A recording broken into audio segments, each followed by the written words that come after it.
మరి వారు పొద్దున్న లేవగానే ఏం చేస్తారు చూడండి. ప్రతి ఒక్కరూ లేవగానే ఫస్ట్ చూసేటువంటిది సెల్ ఫోన్. గతంలో ఇప్పటికి వచ్చినటువంటి మార్పు, ఈ మార్పును మనము స్వాగతిద్దామా వద్దా అనేది తర్వాత చర్చిద్దాం. తర్వాత నెక్స్ట్ మరి పూర్వకాలంలో 15 సంవత్సరాల అందరూ కూడా భోజనం చేసేటప్పుడు ఆప్యాయంగా అనురాగంతో మరి అందరూ కూడా ఒకరికొకరు తినిపించుకుంటూ ఒకరికొకరు పెట్టుకుంటూ పిచ్చపాటిగా మాట్లాడుకుంటూ చక్కటి భోజనాన్ని తినేటువంటి వారు.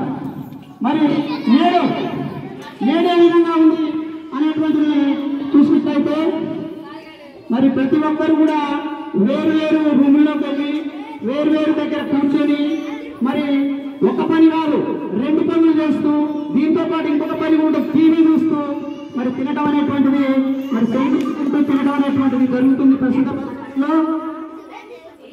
అదేవిధంగా నెక్స్ట్ మరి నాడు ఏ విధంగా ఉంది, ప్రతి గ్రామంలో ప్రతి పాఠశాలలో అంతటా ఆటలు ఉండేటువంటివి.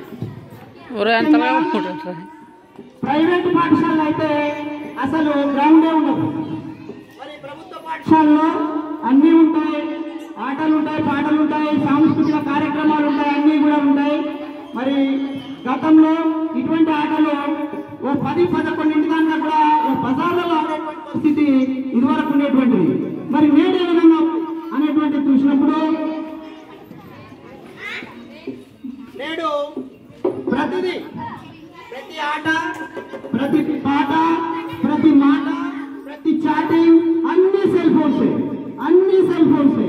మరి సెల్ ఫోన్స్ చూస్తున్న సందర్భంలో వాడు మనిషి నుంచి పోతుందా లేకపోతే ఎక్కడ పోతున్నటువంటి పరిస్థితి ఈ సెల్ ఫోన్స్ అనేటువంటి ఈ విధంగా.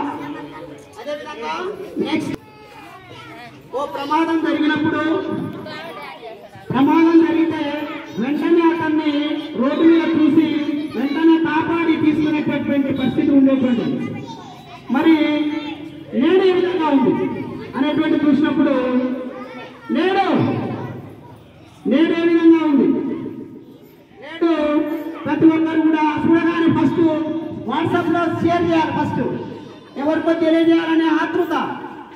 మరి అతన్ని కాపాడాలనేటువంటి వదిలేసి సెల్ ఫోన్లలో సెల్లు చూసేటువంటి పరిస్థితి, అతని సెల్లు కూడా దొంగిలించేటువంటి పరిస్థితి, అతని దగ్గర ఏమున్నా కూడా తీసుకుని పోయేటువంటి పిల్లవాడు మారాం చేస్తున్నటువంటి సందర్భంలో మరి అప్పట్లో అయితే మాకైతే 10 పైసలు ఇస్తే మరి ఇంకా అంతకంటే ముందైతే 1 పైసా 2 పైసలు ఇస్తే ఐస్ క్రీమ్ తీయగా పుల్లగా అని వస్తే కుడితే కానీ ఐస్ క్రీమ్ తినేటువంటి పరిస్థితి. మరి ఇప్పుడు డబ్బులు ఇచ్చినప్పుడు వాడు తీసుకొని వెళ్ళి కొనుక్కునేటువంటి పరిస్థితి నాడు. మరి నేడు ఏ విధంగా ఉందో చూద్దాం. నేడు పిల్లవాడు ఏడిస్తే సెల్ ఇవ్వాలి, సెల్ చూపించుకుంటూ అన్నం నింపించాలి, అప్పట్లో చందమామ చూపాలి, ఇప్పుడు సెల్లు చూడాలి. మరి అలాంటి పరిస్థితి నేడు సెల్లు పైసలు కారేసి మరి సెల్లు ఇస్తే సంతోషపడేటువంటి పరిస్థితి ఈరోజు వచ్చింది. గమనించండి, మరి నాడు ఉన్నటువంటి పరిస్థితి మంచిదా, ఏం చేస్తున్నారు అనేటువంటిది గమనించి విద్యార్థులకు సెల్ ఫోన్లకు దూరంగా ఉంచండి, టీవీలకు దూరంగా ఉంచండి, చదువుకు ప్రాధాన్యత ఇవ్వండి. మనమంతా కూడా చదవాలి, ఎదగాలి. నెక్స్ట్ మనం కేవలం కష్టాన్ని నమ్ముకోవాలి, అదృష్టాన్ని కాదు. మన క్యాప్షనే అది. మనమంతా కూడా ఆ విధంగా చేద్దామని కోరుకుంటూ, అదేవిధంగా ఇంకోటి